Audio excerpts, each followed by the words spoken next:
दोस्तों नमस्कार। आपकी सफलता ही मेरा मिशन है। ज्ञान कोश एजुकेशन पर आपका अभिनंदन है। आइए हम लोग प्रैक्टिस सेट नंबर 30 पढ़ेंगे। इसके पहले 29 प्रैक्टिस सेट आपके इस चैनल पर अपलोड हो चुका है। अगर आप पहली बार मेरे चैनल पर हैं तो उस प्रैक्टिस सेट को देख लीजिएगा, क्योंकि बहुत शानदार प्रश्नों का कलेक्शन है। ये मैं अपने मुंह नहीं कह रहा हूं, आप लोग खुद कहते हैं कि यहाँ से बहुत शानदार कंटेंट मिल रहा है। चलिए सीधे हम लोग ज्यादा बात नहीं करें, हम लोग सीधे अपने टॉपिक पर आते हैं। आइए हम लोग पहला प्रश्न देखते हैं। पहला प्रश्न है, मिश्र बंधु विनोद में कितने कवियों का जीवन वृत्त वर्णित है? आपको 10 सेकंड का समय मिलता है, उसमें आप अपने आंसर को लिख लीजिए और जैसे मैं यहां से आंसर बताऊं आप उसको मिलान कर लीजिए। और कुल जितना प्रश्न आज भी 20 ही प्रश्न है, तो कुल 20 प्रश्न में कुल कितना आपको आपका प्रश्न सही हो रहा है उसको हमें कमेंट करके अवश्य बताएं, ताकि मैं समझ सकूं कि मेरा प्रयास कितना सार्थक हो रहा है। चलिए, तो आपका समय शुरू है। विकल्प नंबर ए है 4651, बी 4590, सी 4592, डी 4591। तो आइए उत्तर देखिए। सही उत्तर आपका हो जाएगा डी 4591। ठीक है ना। अब जहां तक मिश्र बंधु विनोद के बारे में कुछ और तथ्यों का आप जान लीजिए। अगर आप पहली बार परीक्षा देने जा रहे हैं तो ये जानिए कि मिश्र बंधु विनोद यह इसमें 3 भाग हैं, जिसका प्रथम 2 भाग सन 1913 में प्रकाशित हुए थे तथा चौथा भाग 1934 में प्रकाशित हुआ था। ये भी आपको जानना जरूरी है।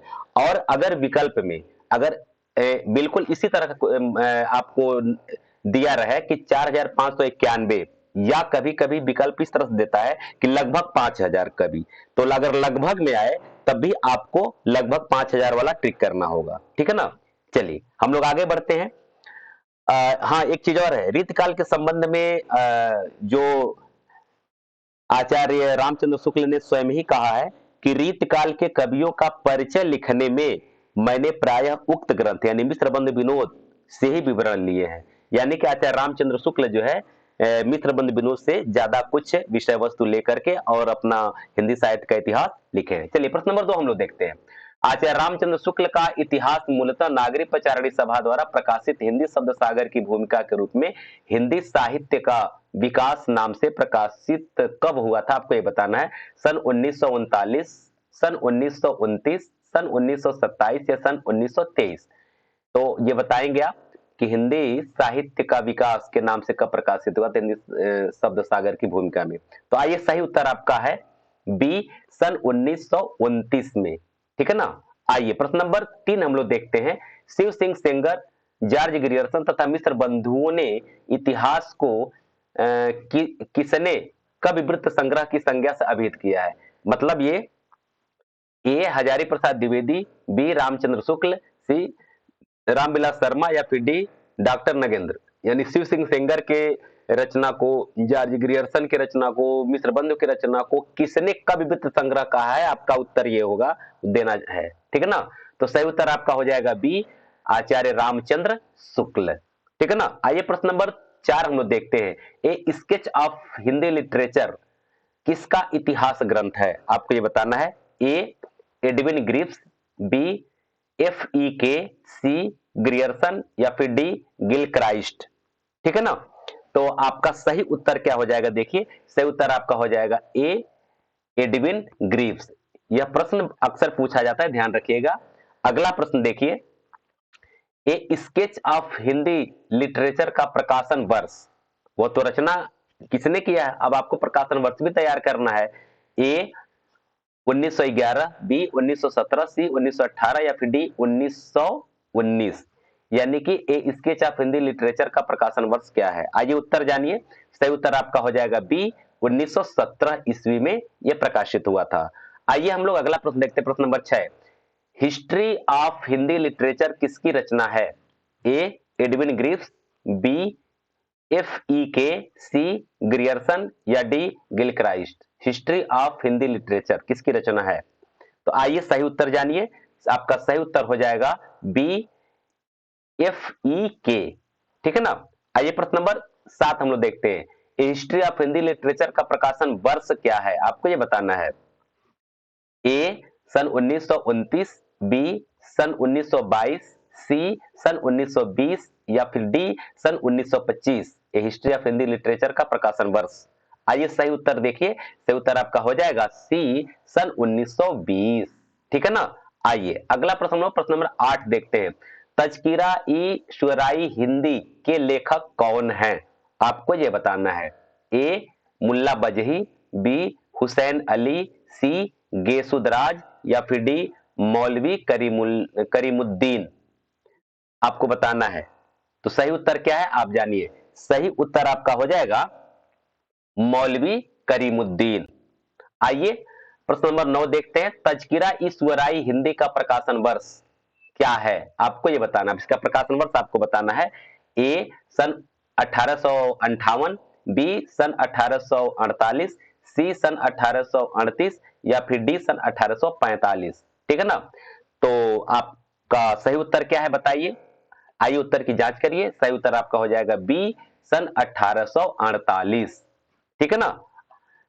दोस्तों एक चीज आपको मैं बताना चाहता हूं, मैं अपना एक दूसरा चैनल भी क्रिएट किया हूं जिसका नाम है ज्ञानकोश एजुकेशन पॉइंट। आप पहले बाएं वाले स्लाइड पे यहां देखिए, बाएं वाले स्लाइड पर।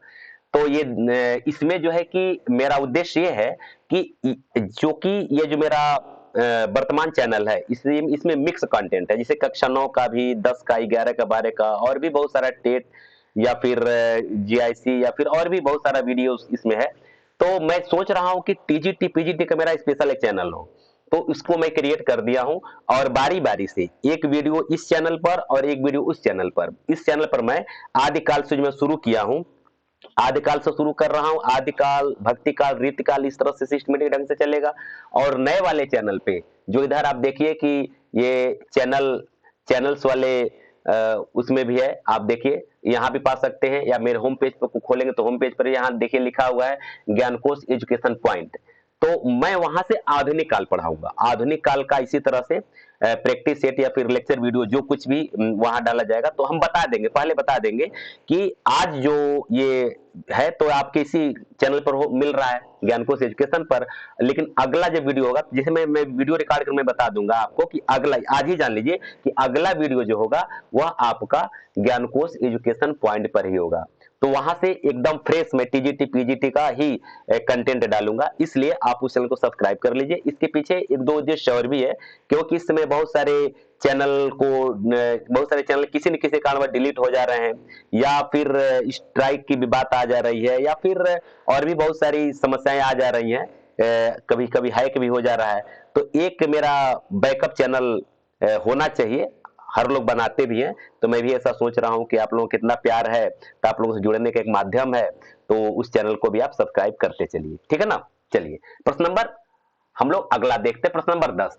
तज़किरा ईश्वराई हिंदी में कुल कवियों की संख्या है, कुल कितने कवि हैं आपको ये बताना है। 1004 या 1008 या 1009 या 1002, इसमें कुल कितने कवियों की संख्या है? कुल कवियों की बात बता रहे, हिंदी और यहाँ उर्दू की बात नहीं हो रही, कुल टोटल कवियों की बात यहाँ हो रही है। तो आइए सही उत्तर आपका हो जाएगा ए, 1004 कवियों की संख्या इसमें है।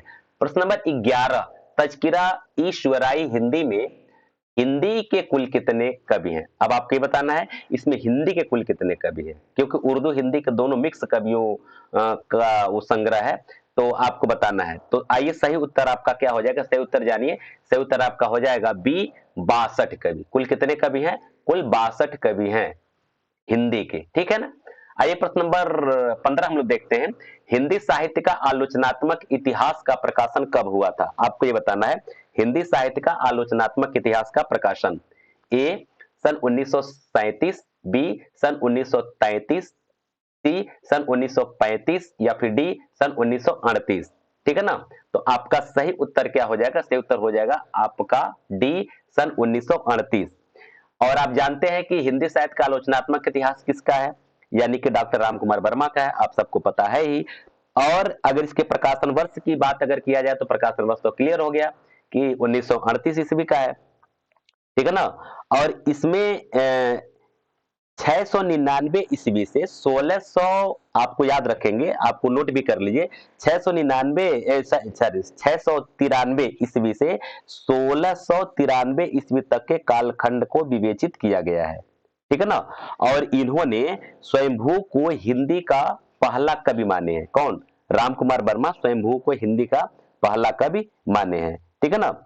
और चूंकि यह एक प्रकार से कहा जाता है अधूरा ग्रंथ है, इसका दूसरा भाग अभी तक अप्रकाशित रहा है और इसमें केवल भक्ति काल तक का ही विवेचन किया गया है। यह भी आपको जानना जरूरी है कि प्रश्न पूछा जा सकता है कि हिंदी साहित्य के आलोचनात्मक इतिहास में कहां तक के काल का विवेचना किया गया है, तो आपको जानना होगा कि भक्ति काल तक का ही विवेचना किया गया है। और विकल्प देकर पूछा जा सकता है इसमें से कौन सा इतिहास ग्रंथ अधूरा है, तो आप ये भी जानिए कि यह अधूरा है, ठीक है ना। चलिए आगे हम लोग देखते हैं प्रश्न नंबर 13। हिंदी साहित्य का आदिकाल का प्रकाशन वर्ष है, क्या है आपको ये बताना है। सन 1952 ईस्वी या सन 1955 ईस्वी या सन 1951 ईस्वी या फिर सन 1950 ईस्वी।